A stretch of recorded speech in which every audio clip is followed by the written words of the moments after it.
There is a place in the American West where the ground temperature has been measured at 201 degrees Fahrenheit, where the air itself becomes a weapon.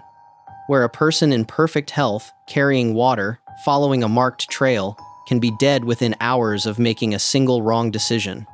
Every year, roughly 4 million people visit this place. They come from every country on Earth. They bring cameras, sunscreen, rental cars, and smartphones. They take photographs. They post them online, they drive home, but some of them don't. And the question that nobody has fully answered, not the National Park Service, not survival experts, not the families left behind, is why.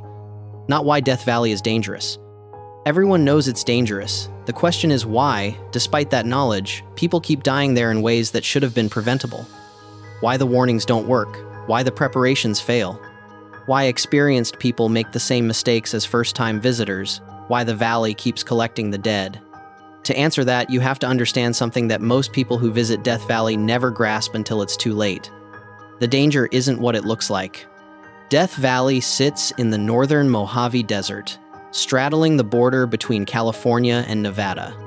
It is the lowest, hottest, and driest national park in the United States. The lowest point, Badwater Basin, sits 282 feet below sea level.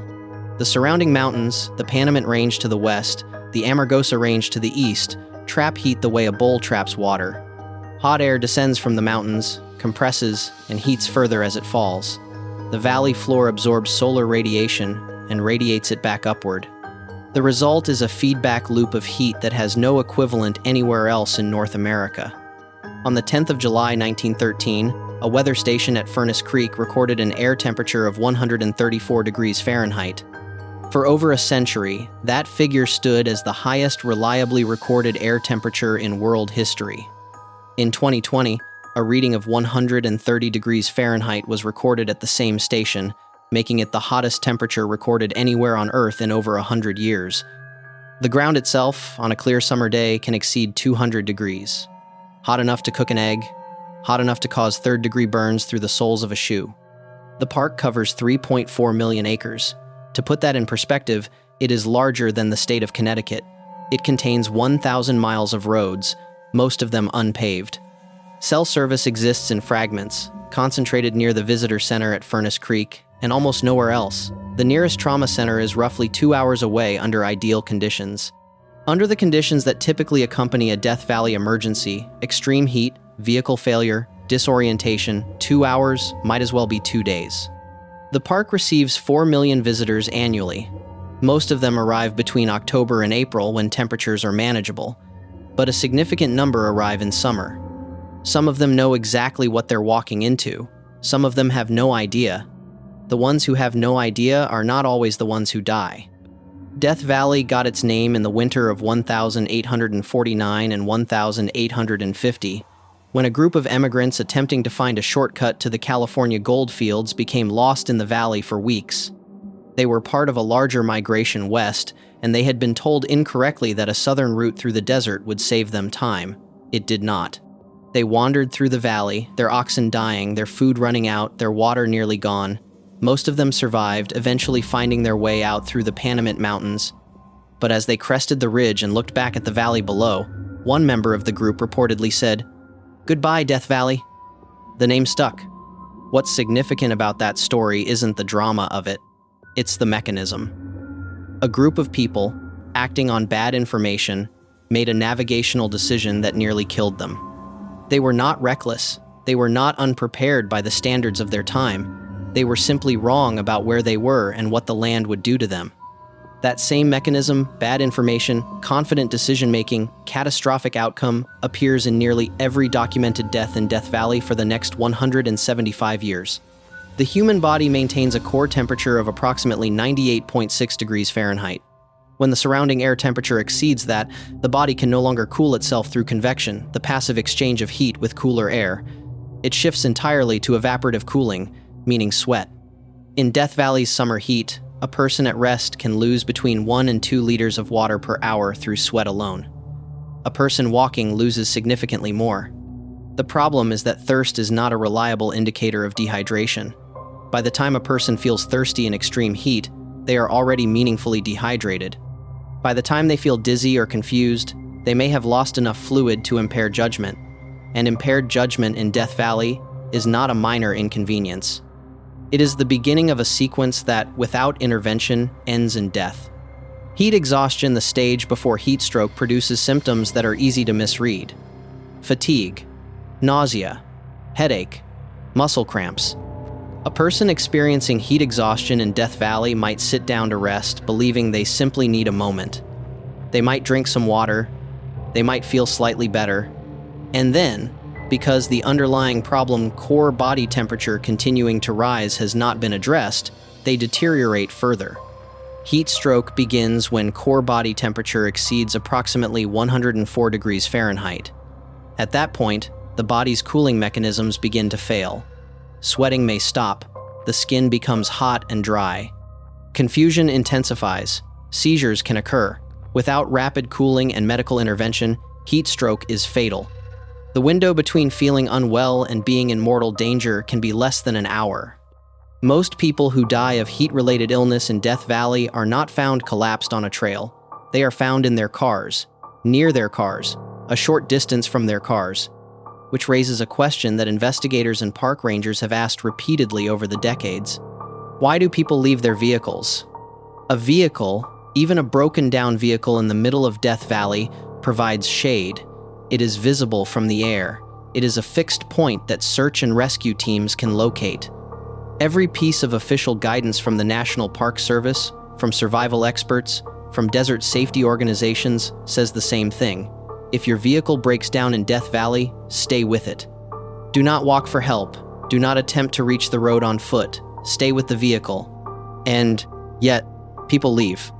They leave because the vehicle is hot, because sitting still feels like giving up, because they can see a road or a mountain or what looks like a building in the distance. Because the human brain, under stress and in the early stages of dehydration, begins to generate solutions that feel logical but are not. The distance to that road is always farther than it looks. The mountain is always higher, the building is always a mirage or a rock formation or something that disappears as you approach it. There is a documented phenomenon in desert survival situations, sometimes called goal-directed behavior, the tendency of a person in distress to fixate on a specific objective and pursue it with increasing determination even as their physical condition deteriorates. The goal feels like salvation. The pursuit of it is often what kills them. This is not a failure of intelligence, it is a failure of perception, and Death Valley is extraordinarily good at exploiting it. In the summer of 1996, a German family drove into Death Valley in a van. Egbert Rimkus, his partner Cornelia Meyer, and their two sons, Georg and Max. They entered the park in late July, one of the most dangerous times of year, and were driving toward a remote area of the park, away from the main visitor corridors. At some point, their van became stuck in the sand on an unmaintained road.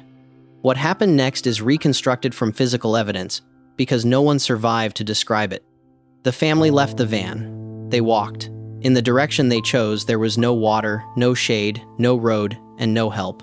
Their remains were found months later, scattered across the desert. The van was found where they had left it. Investigators pieced together a partial timeline from the physical evidence, but many details remain uncertain: why they chose the direction they did, whether they understood how far they were from help, whether they had water when they left the vehicle, and how much. What the evidence confirmed was the pattern: vehicle disabled, family leaves on foot, family dies. The van, had they stayed with it, would have been found. They would have been found with it. There is something about Death Valley that makes distances deceptive in a way that is genuinely difficult to explain to someone who hasn't experienced it. The valley floor is flat. The air is clear. On a calm day, you can see for 50 miles in any direction. Mountains that are 20 miles away look like they might be 5.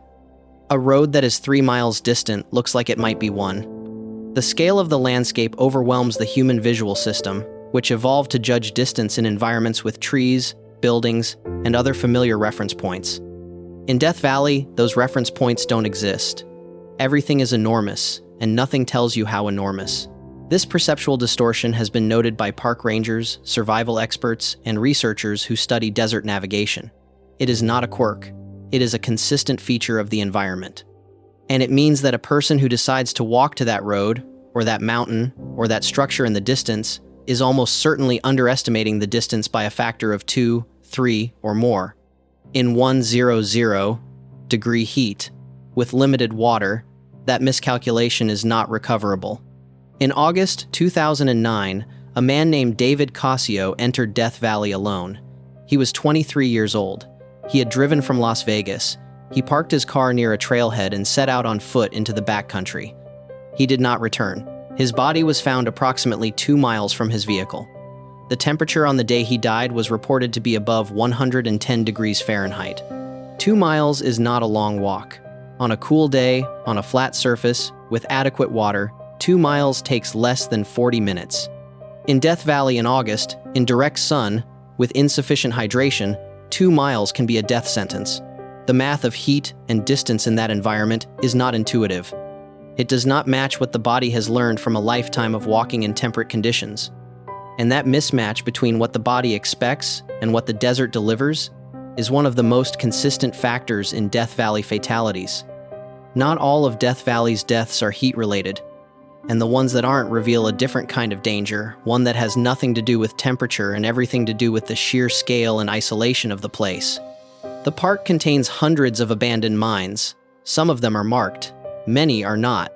The mines were dug during various periods of the 19th and early 20th centuries, when Death Valley was the site of significant mining activity, gold, silver, borax, and other minerals. When the mines were abandoned, most were simply left. Shafts were not filled. Tunnels were not sealed. The National Park Service has documented over 1,000 abandoned mine features within the park. Some are shallow prospect pits. Others are vertical shafts dropping hundreds of feet into the earth, concealed by brush, by shadow, or by the angle of the terrain. A person walking in the backcountry, in low light, can step into one without warning. There are also roads that are, by any reasonable standard, not roads. Tracks in the desert, sometimes marked on maps, sometimes not. They attract experienced off-road drivers, people who want access to remote hot springs, ghost towns, canyon entrances that no paved road reaches. And sometimes those experienced drivers get their vehicles stuck. In the summer of 2017, a man named David Kelso drove onto Saline Valley Road, one of the most remote roads in the park. He was 71 years old. He was an experienced outdoorsman who had been to Death Valley before. His vehicle became disabled. He was alone. He was found dead near his vehicle. The Kelso case complicates the simple narrative about Death Valley deaths. The victims are not always inexperienced. They are not always unprepared by conventional standards. Experience creates confidence. Confidence reduces caution. And in Death Valley, reduced caution even slightly, even temporarily, can be fatal. The desert does not grade on a curve. It does not give credit for past performance. Part of the answer lies in what psychologists call optimism bias, the well-documented human tendency to believe that bad things are more likely to happen to other people than to oneself. It is not a character flaw. It is a feature of human cognition, present across cultures and demographics. This bias is reinforced by the structure of the visit itself. Most people who go to Death Valley drive in on a paved road, stop at the visitor center, read the warning signs, buy a bottle of water, and then drive to Badwater Basin or Zabriskie Point or the Mesquite Flat Sand Dunes. They take photographs. They feel the heat. They think, this is intense. And then they get back in their air-conditioned car and drive to the next stop. The experience confirms their sense of control. They were in Death Valley. They felt the heat. They survived. What that experience does not teach them is what happens when the car doesn't start. When the trail is longer than the map suggested, when the water runs out 2 miles from the trailhead, when the phone has no signal, and the sun is still 4 hours from setting. The visit teaches them that Death Valley is survivable. It does not teach them the conditions under which it is not. Flash floods are not what most people think of when they think of Death Valley. The name suggests dryness, heat, the absence of water, and in most conditions, that's accurate. Death Valley receives an average of about 2.2 inches of rain per year. But when it rains in Death Valley, it does not rain gently. The surrounding mountains can receive significant rainfall during monsoon season, typically July through September. That water has nowhere to go except down. It flows off the rocky slopes, picks up speed, and funnels into the narrow canyons that cut through the valley walls. A canyon that is bone dry can fill with a wall of water within minutes, with no warning visible from inside the canyon itself. The rain that generates the flood may be falling miles away, on mountains that are not even visible from the canyon floor. The park's canyons, Marble Canyon, Mosaic Canyon, Titus Canyon, Grotto Canyon, are among the most visually striking features in the park. They are also, during certain weather conditions, among the most dangerous places in the American West. The Park Service posts warnings about flash flood risk. Rangers advise visitors to check weather forecasts before entering canyons. But weather forecasts in desert mountain terrain are imprecise. And visitors who have driven hours to reach a canyon, who can see blue sky overhead, are not always inclined to turn back because of a theoretical risk. This is not irrationality. It is a very human response to a situation where the danger is invisible and the reward is immediate and tangible. The canyon is right there. It is beautiful. The sky is clear. The risk is abstract. Until it isn't. Heat gives warning signs. It builds gradually. A person who is paying attention can feel the progression from discomfort to danger. A flash flood gives no warning. It arrives without announcement. And in a narrow canyon, there is often nowhere to go. The Park Service employs rangers who are specifically trained in desert survival, search and rescue, and emergency medicine.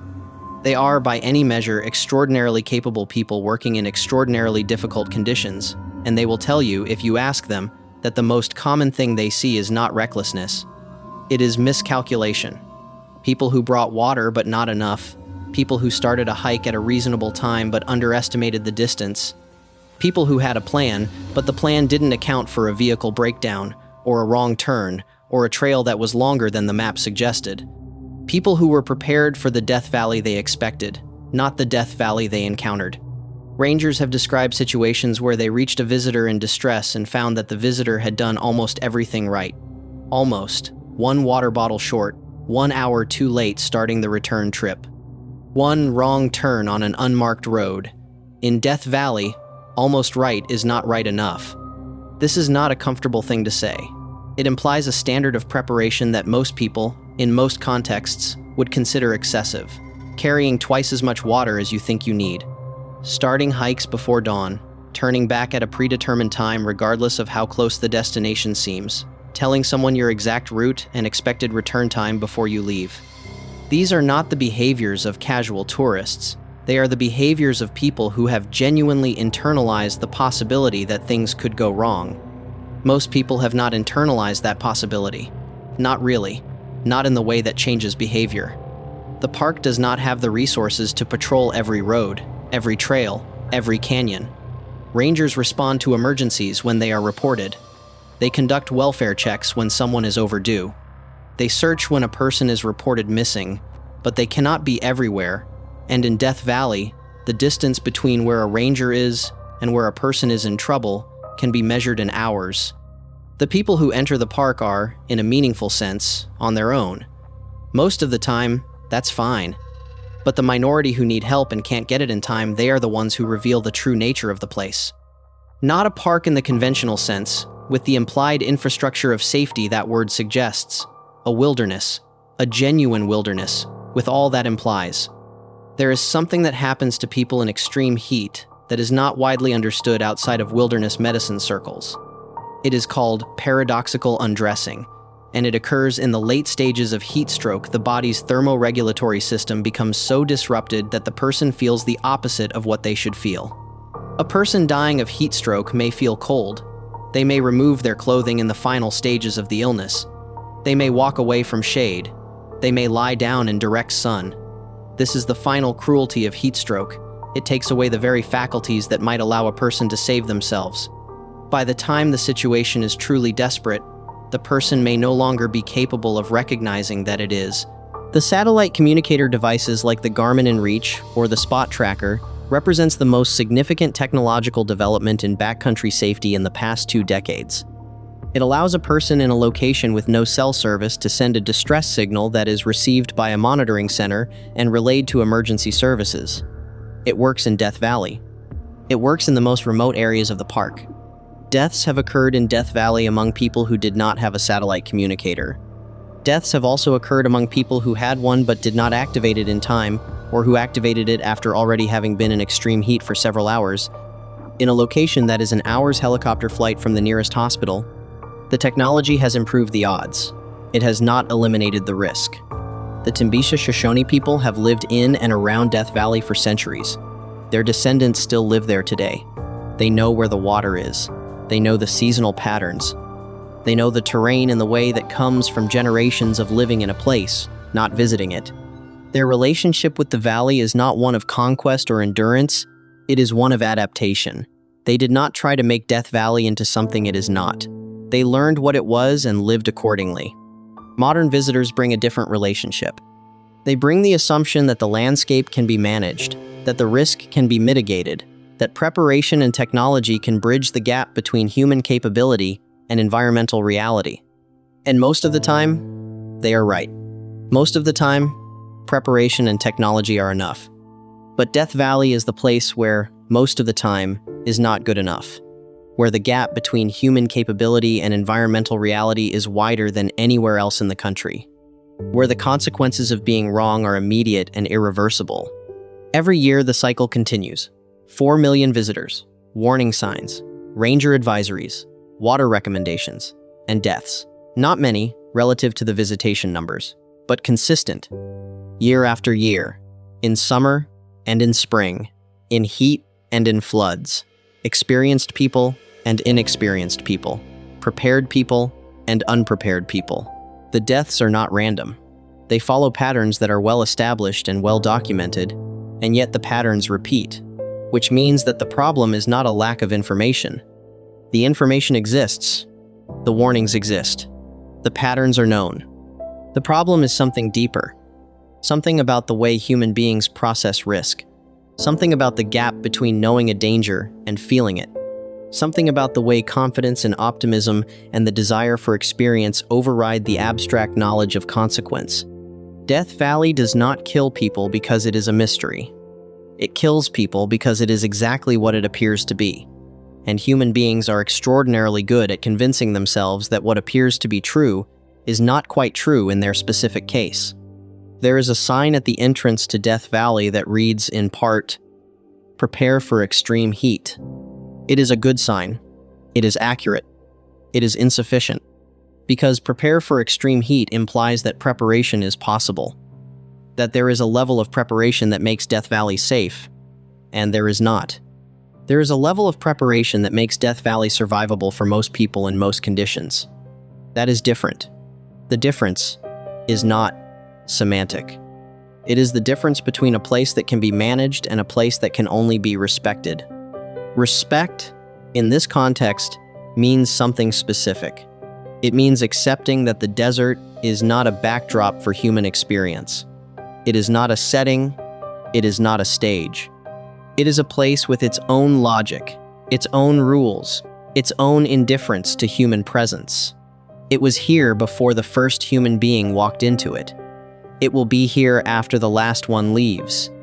The people who survive Death Valley, the millions who visit and return safely, survive not because they conquered it.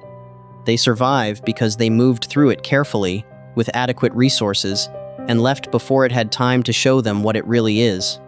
The people who die there are not, in most cases, people who failed to respect the desert. They are people who respected it almost enough, who prepared almost adequately, who made almost the right decisions.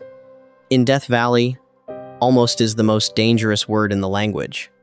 The valley floor at Badwater Basin, 282 feet below sea level, is covered in a crust of salt that stretches for miles in every direction. The salt is white and blinding in direct sunlight. The mountains rise on both sides, thousands of feet above. The sky is enormous.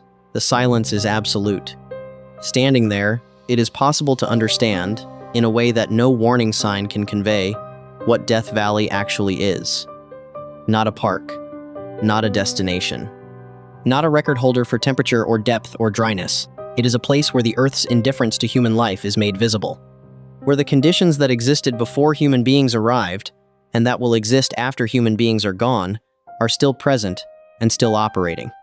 The people who have died in Death Valley are not cautionary tales. They are not statistics. They are people who came to see something extraordinary and encountered something they were not fully prepared for. Some of them made mistakes. Some of them made no mistakes at all and died anyway.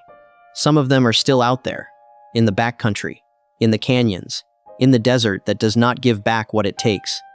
What they leave behind is not a lesson that can be summarized in a warning sign or a water recommendation or a survival guide. What they leave behind is a question. The same question that the desert has been asking since the first human being walked into it. Do you understand where you are? Not where you think you are, not where the map says you are, not where your phone says you are, where you actually are. In a place that is 282 feet below sea level, where the ground temperature can exceed 200 degrees, where the nearest hospital is hours away, where the cell service ends at the park boundary, where the distances are always farther than they look, where the water is always less than you need, where the margin for error is not a margin at all? Do you understand where you are? That is the question DeathValley asks every person who enters it. Most people never hear it. They are too busy taking photographs, too busy feeling the heat, too busy being impressed by the scale of the place. They hear the question, and they answer it without thinking, yes, of course, I know where I am. I'm in DeathValley. I've read about it. I've prepared for it. I have water. I have a map. I have a phone. And the desert, which has been here for millions of years and will be here for millions more, simply waits. It has all the time in the world.